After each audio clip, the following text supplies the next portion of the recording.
नमस्कार पवित्र न्यूज आपन स्वागत।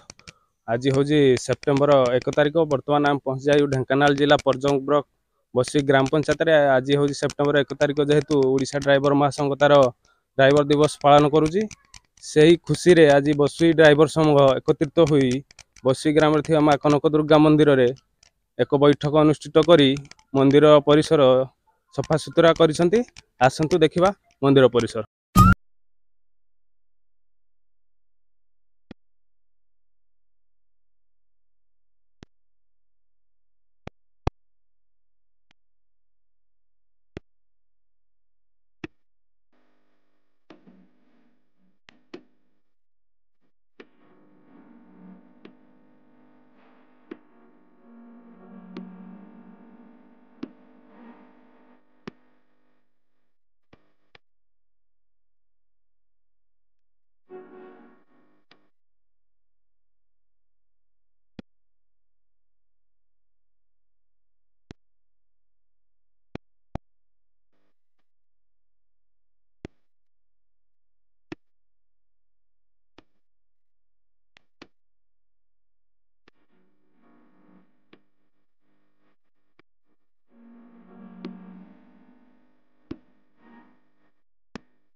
आपण तो देखि पारदले विजुअल।